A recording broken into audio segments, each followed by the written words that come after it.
What's up, guys? Hope you're having a fantastic day. So today I want to talk about grooming um, Ryuken goldfish. It's really sad because there's so much information on grooming goldfish, but it's almost completely lost these days.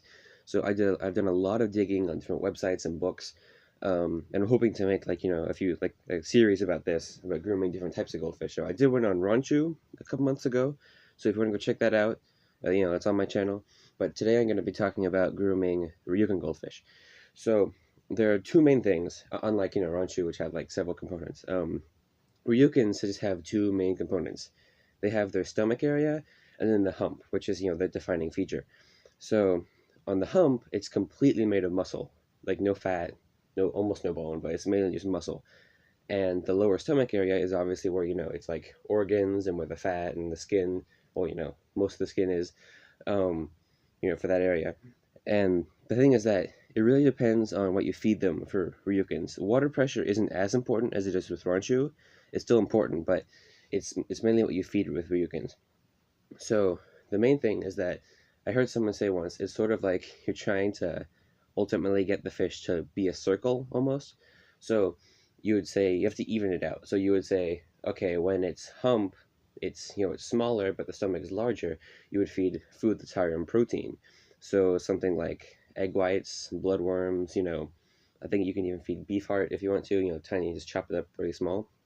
So that would work, for the protein element because it's basically just muscle. It's essentially just a giant, chunk of muscle on top of the fish. So it's kind of like bodybuilding in that sense, where how you want more protein for the fish to be able to build its muscle. And vice versa, if the muscle is too big compared to the stomach, you would feed more like fatty foods and just regular goldfish foods, like flakes, pellets, whatever.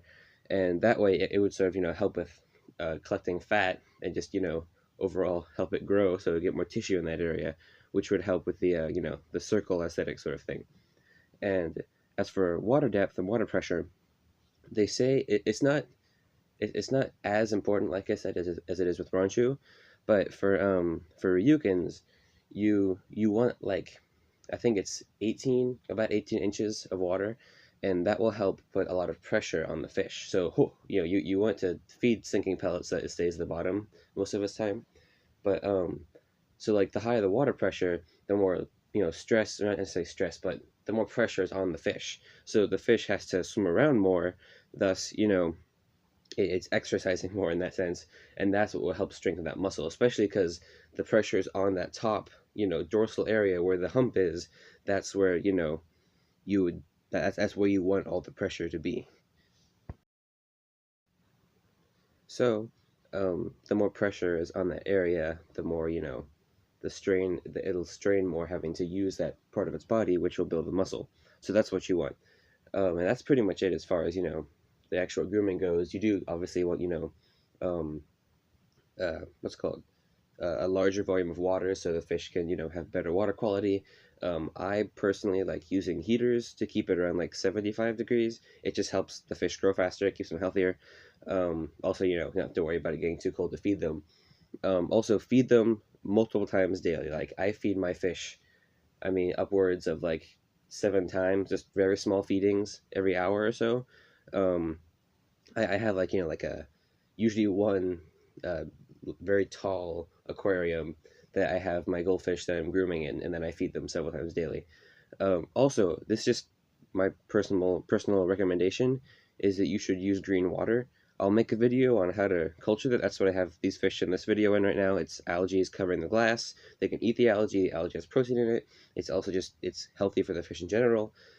Green water also just simulates the fish's natural environment, and like so because the goldfish in the wild, they live in cloudy water, so they don't do too much moving around, and the green water just sort of simulates that cloudy environment, so that way they spend less time I guess expending their energy and more time resting and searching for food instead of just swimming around aimlessly. They spend their time either just searching for food in the bottom or just sort of resting, and that's especially good for wind goldfish because they'll accumulate fat by just sort of sitting there or swimming there, I guess, and that all goes to the wen. So that's just a tip that I have.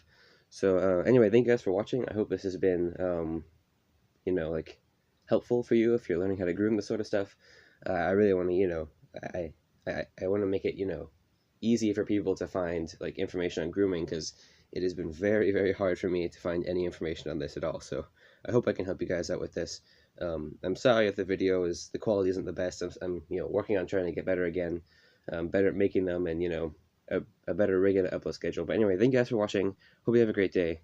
Bye.